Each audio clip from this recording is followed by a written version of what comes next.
नमस्कार दोस्तों, आप देख रहे हैं 4 PM और मैं हूं आपके साथ सिमरन।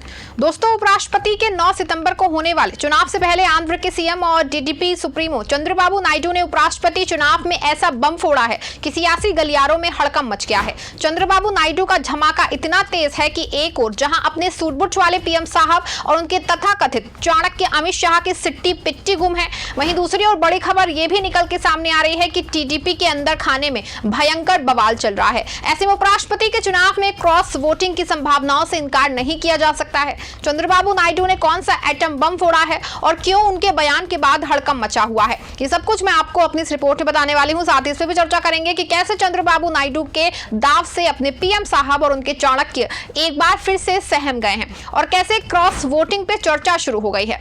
दोस्तों, उपराष्ट्रपति चुनाव 2025 को लेकर के सियासत में उबाल आना शुरू हो चुका है। दिल्ली से लेकर के हैदराबाद तक सियासत का पारा इतना हाई है कि बयान और सौदेबाजी चरम पे है। आपको बता दो कि इस बार का मुकाबला है एनडीए के सीपी राधाकृष्णन और इंडिया गठबंधन के बीच सुदर्शन रेड्डी के बीच में। लेकिन असली ट्विस्ट अब आंध्र के सीएम चंद्रबाबू नायडू की तरफ से आया है। नायडू ने अचानक एक बड़ा बयान दिया है कि वो एनडीए के साथ हैं और सीपी राधाकृष्णन को ही वोट देंगे। लेकिन आपको बता दो, ये बयान इतना सीधा नहीं है जितना दिख रहा है। नायडू का ये बयान तब आया है जब इंडिया गठबंधन ने तेलुगु गौरव का कार्ड खेलते हुए बी सुदर्शन रेड्डी को मैदान में उतारा। सुदर्शन रेड्डी सुप्रीम कोर्ट के पूर्व जज, आंध्र प्रदेश के बेटे, जिन्हें तेलंगाना और आंध्र के सांसदों का समर्थन मिलने की पूरी उम्मीद है। लेकिन नायडू ने फटाफट प्रेस कॉन्फ्रेंस बुलाई, अपने सांसदों की परेड कराई और ऐलान कर दिया कि हम एनडीए के साथ हैं। खबर देखिए दोस्तों, खबर ललन टॉप ने देखिए साफ साफ लिखा हुआ है, ये उम्मीद कैसे कर ली चंद्रबाबू नायडू ने साफ किया, उपराष्ट्रपति चुनाव में किसे वोट करेंगे। देखा आपने दोस्तों, आपको बता रहे खबर में साफ साफ लिखा है कि चंद्रबाबू नायडू ने कहा कि वो एनडीए को एक ही वोट करेंगे। दोस्तों, चंद्रबाबू ने मीडिया के सामने आके कहा, विपक्ष आखिर कैसे उम्मीद कर सकता है, हम पहले से ही गठबंधन में हैं। ऐसे में ये कैसे संभव है कि हम किसी और उम्मीदवार का समर्थन करेंगे। तेलुगु देशम पार्टी तेलुगु समुदाय के लिए है, वो अलग मुद्दा है, लेकिन हम गठबंधन में हैं। हमारी पार्टी के पास आचार नीति और विश्वसनीयता है। पिछले 5 दशकों में हमने ये भरोसा बनाया है। मेरी स्थिति आप शुरुआत से जानते हैं, ये अभी की बात नहीं है। अगर कोई उम्मीदवारों की तुलना करे तो सीपी राधाकृष्णन सबसे अच्छे उम्मीदवार हैं और सभी को उनका समर्थन करना चाहिए। ये एक बहुत ही गरिमापूर्ण पद है और अगर बहुमत हमारे साथ है तो हम आराम से जीतेंगे। विपक्ष ने दूसरा उम्मीदवार क्यों उतारा? क्या ये जरूरी था या उनकी राजनीति है? लेकिन हम यहाँ राजनीति नहीं कर रहे, हमारे पास बहुमत है और हम आसानी से जीतने जा रहे हैं। लेकिन दोस्तों, आपको बता दें, बयान जितना आसान दिख रहा है उतना है नहीं। सवाल ये है कि इतनी जल्दी क्या थी? क्यों मीडिया के सामने चंद्रबाबू नायडू को अपना स्टैंड क्लियर करना पड़ा? कहीं ऐसा तो नहीं कि नायडू को डर था कि उनके अपने सांसद तेलुगु गौरव के नाम पे क्रॉस वोटिंग कर सकते हैं? आखिर भी सुदर्शन रेड्डी तेलुगु मिट्टी के लाल हैं और नायडू का तेलुगु देशम पार्टी तो तेलुगु गौरव की बात करता है। फिर ये जल्दबाजी क्यों? आपको बता दें, ये सियासी ड्रामा कुछ ऐसा है जैसे कोई तेलुगु फिल्म का क्लाइमैक्स। एक तरफ तेलुगु गौरव का कार्ड, दूसरी तरफ एनडीए की मजबूरी और बीच में चंद्रबाबू नायडू जो एक हाथ से एनडीए का झंडा लहरा रहे हैं और दूसरे हाथ से अपनी पार्टी को एकजुट रखने की जुगत में है। लेकिन सवाल यह है कि क्या नायडू का ये बयान उनकी मजबूरी है या फिर कोई बड़ा सियासी दाव? सियासी दाव हम क्यों कह रहे हैं, खबर आप देख लीजिए, इसमें साफ साफ समझ में आ जाएगा। आज तक की ये खबर है, इसमें देखिए साफ साफ लिखा है, आंध्र प्रदेश को दे 5,000 करोड़ अतिरिक्त, वित्त मंत्री से चंद्रबाबू नायडू की मांग, उपराष्ट्रपति चुनाव पे साफ। खबर में साफ साफ लिखा है कि एक और जहां चंद्रबाबू नायडू ने अपना स्टैंड क्लियर कर लिया है तो दूसरी ओर वो सीधे वित्त मंत्री निर्मला सीतारमण के पास एक दो नहीं बल्कि 5,000 करोड़ रुपए आंध्र प्रदेश के नाम मांगने पहुंच गए हैं।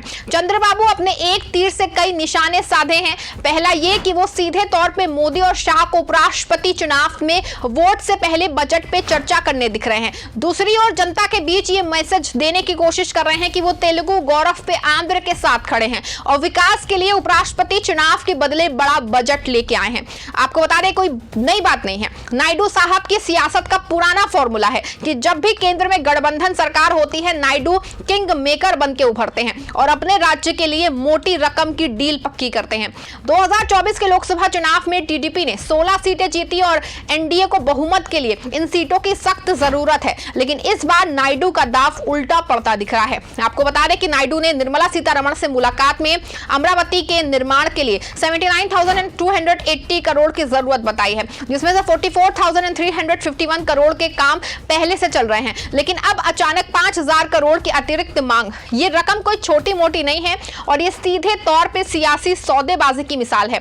लेकिन इस बार इंडिया गठबंधन ने तेलुगु कार्ड खेल के नायडू को चारों खाने चित्त कर दिया है।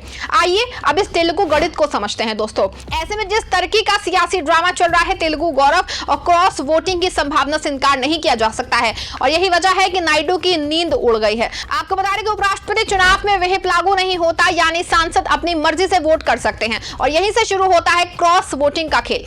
दोस्तों, आंध्र प्रदेश और तेलंगाना के सांसदों की कुल संख्या है 36। इसमें आंध्र के 25 और तेलंगाना के 11 सांसद शामिल हैं। इसमें से टीडीपी के 16, वाईएसआरसीपी के 4 और बीआरएस सांसद हैं। इंडिया गठबंधन को उम्मीद है कि सुदर्शन रेड्डी के तेलुगु कनेक्शन की वजह से कुछ सांसद क्रॉस वोटिंग करेंगे। आपको बता दें कि लोकसभा और राज्यसभा के कुल मतदाता की संख्या करीब 780 सांसदों की है। एनडीए के पास लगभग 400 वोट है, जिसमें बीजेपी के 240 लोकसभा सांसद, एनडीए के सहयोगी दलों के 52, राज्यसभा के 110 सांसद शामिल हैं। वहीं अगर इंडिया गठबंधन की बात की जाए तो कांग्रेस के 99 लोकसभा सांसद, सहयोगी दलों के 140 सांसद, राज्यसभा में 80 सांसद समेत 350 वोट हैं। अगर तेलुगु मुद्दे से 20 सांसद भी इधर उधर होते हैं तो पूरा खेल ही खराब हो सकता है और यही वजह है कि चंद्रबाबू नायडू जी सांसदों को लेकर के शक्ति प्रदर्शन कर रहे हैं। लेकिन बड़ी खबर यह है कि टीडीपी के अंदर की खिचड़ी पक रही है। खबरें हैं कि नायडू के इस जल्दबाजी भरे बयान और सांसदों की परेड के पीछे एक बड़ा डर है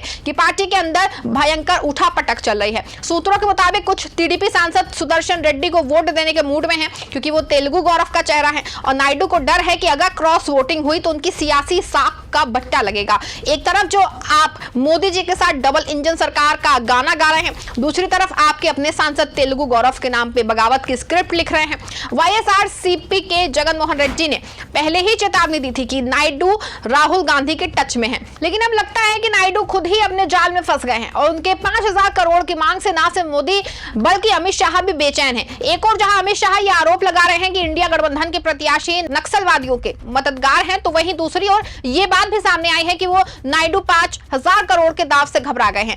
अंदर खाने से खबर है यहां तक कि अगर बजट में 5,000 करोड़ आंध्र को नहीं दिया गया तो पूरे उपराष्ट्रपति पद का खेल पलट सकता है और एनडीए को मुंह की खानी पड़ सकती है। ऐसे में साफ है कि सियासी ड्रामा अब अपने चरम पे है। नायडू का 5,000 करोड़ का दाव, टीडीपी में बगावत की आहट और तेलुगु गौरव का तड़का, ये सब मिलकर के उपराष्ट्रपति चुनाव को 2025 का सबसे बड़ा सियासी तमाशा बना रहे हैं। चंद्रबाबू नायडू ने उपराष्ट्रपति चुनाव में बड़ा ऐलान तो कर दिया है, लेकिन सवाल यह है कि क्या यह ऐलान उनकी सियासी ताकत को बढ़ाएगा या उन्हें और गहरे संकट में डालेगा। 9 सितंबर को जब उपराष्ट्रपति चुनाव के नतीजे आएंगे तब साफ होगा कि चंद्रबाबू का दाव कामयाब रहा या फिर नहीं। लेकिन एक तो बात साफ है कि सियासत में वफादारी और गौरव की बातें सिर्फ दिखावे के लिए होती हैं।